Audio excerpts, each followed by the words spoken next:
Hello बच्चों, let us read the question first. Post transcriptional regulation includes. Post transcriptional regulation किस में देखने को मिलता है? यहाँ पे जो कि कॉन्सेप्ट यूज किया जाएगा वो होगा पोस्ट ट्रांसक्रिप्शन के इवेंट्स का। ट्रांसक्रिप्शन का मतलब क्या होता है? ये ऐसा प्रोसेस होता है जिसके थ्रू डीएनए से एमआरएनए बनता है। एमआरएनए का मतलब होता है यहाँ पे मैसेंजर आरएनए, इसका फॉर्मेशन होता है। डीएनए से मैसेंजर आरएनए बनाया जाता है, इसको हम बोलते हैं ट्रांसक्रिप्शन।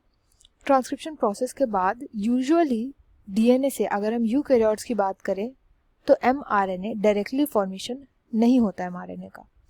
डीएनए से जो आरएनए बनता है उसको बोला जाता है एचएनआरएनए, हेटेरोजीनस न्यूक्लियर आरएनए, ये बनाया जाता है डीएनए से यूकैरियोट्स में। एंड ये प्रोसेस होता है इनसाइड न्यूक्लियस। जब ये प्रोसेस हो जाता है न्यूक्लियस के अंदर, इसके बाद ट्रांसपोर्ट कर दिया जाता है एचएनआरएनए को साइटोप्लाज्म के अंदर। साइटोप्लाज्म के अंदर तीन मेन चीज़ें इसके अंदर मॉडिफिकेशन होती है। सबसे पहले होती है स्प्लाइसिंग। स्प्लाइसिंग का मतलब होता है जितने भी पार्ट्स इंट्रॉन्स होते हैं एचएनआरएनए में, इन्हें कट कर दिया जाता है एंड एक्सॉन्स को ज्वाइन कर दिया जाता है। अब जब ज्वाइन करेंगे तो वो होता है डीएनए आरएनए लाइगेस की मदद से, लाइगेस एंजाइम की मदद से होता है ये। वेरस जो कट होते हैं वो होते हैं रेस्ट्रिक्शन एंजाइम्स की मदद से। रेस्ट्रिक्शन एंजाइम लगाते हैं कट। बात आती है इंट्रॉन एक्सॉन होते क्या है? तो इंट्रॉन्स होते हैं वो रीजन जो कि नॉन कोडिंग होते हैं। नॉन कोडिंग का मतलब ये कोई भी प्रोटीन नहीं बनाते, वेरस एक्सॉन्स वो रीजन होते हैं जो कि प्रोटीन्स बनाते हैं। तो केवल और केवल यही रीजन हमें चाहिए होते हैं इन एमआरएनए, इसलिए स्प्लाइसिंग होती है। स्प्लाइसिंग के बाद जो सेकंड स्टेप होता है उसको हम बोलते हैं capping and telling.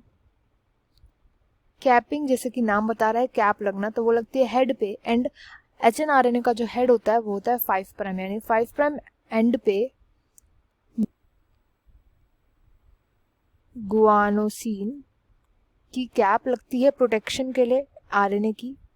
And telling के अंदर 3 प्राइम एंड पर पॉली यानी खूब सारे एडेनाइलेटेड चेन, बहुत सारे एडेनिन के रेजिड्यूज ऐड हो जाते हैं।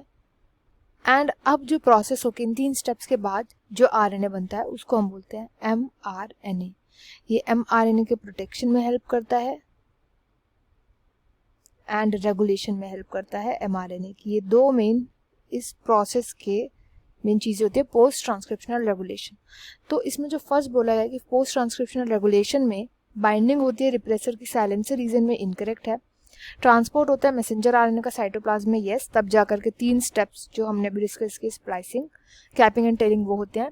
सी में बोला है पोस्ट ट्रांसक्रिप्शन रेगुलेशन में डिक्रीज कर दी जाती है आरएनए की stability in cytoplasm, which is incorrect. Increase करी जाती है इसकी स्टेबिलिटी। तो इस क्वेश्चन का राइट आंसर होगा option B, transport of messenger RNA into the cytoplasm. I hope you understood well. Best of luck and thank you.